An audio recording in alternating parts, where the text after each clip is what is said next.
So this is a 50-gallon Tough Stuff stock tank.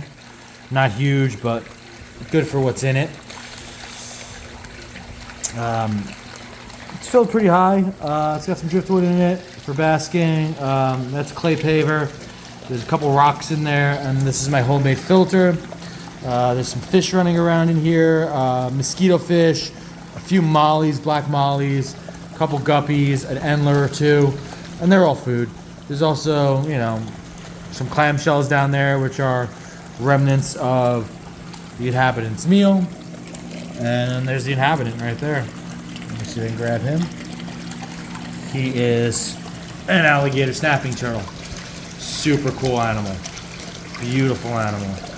He has been here for about a year. And he's probably a little bit small. It's not from lack of eating. He eats like a pig. He's just not growing super huge, which is fine with me. But this is an animal that is capable of ridiculous sizes.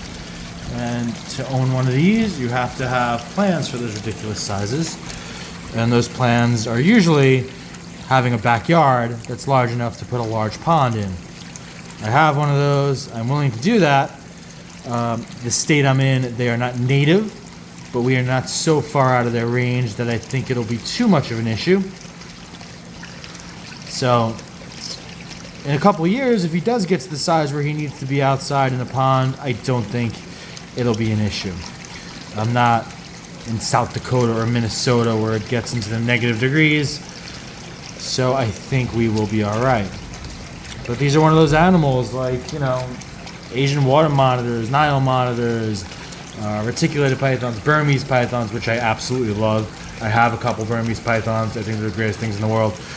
But they can be gotten very, very inexpensively, and then maintaining them is the furthest thing from inexpensive. You need to plan for them. You need to have the right setup for them, especially the monitors. And something that's aquatic needs a pretty large, pretty expensive setup. There's ways to cut costs, like making your own filter, using things from Lowe's, finding your own driftwood. Those are all great ways to cut costs, but in the end, there is nothing cheap about an alligator snapping turtle other than the upfront cost of the animal itself. A couple $100.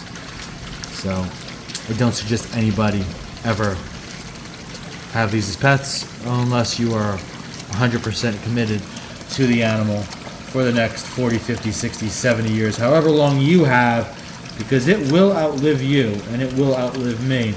So there's going to have to be a plan to do something with him when you get into your later years.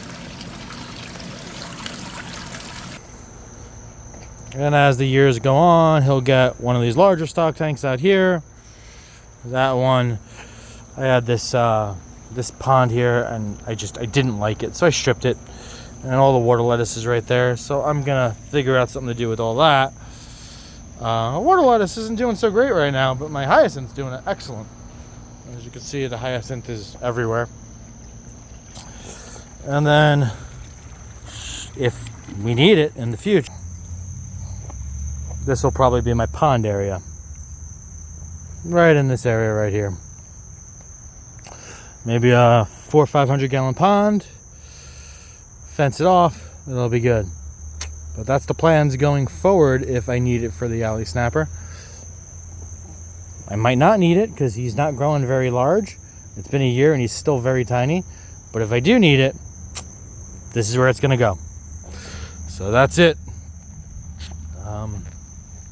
Just trying to promote some responsible turtle keeping because I've been getting rescues non-stop lately, and it's pretty sad the conditions that some of these animals are in.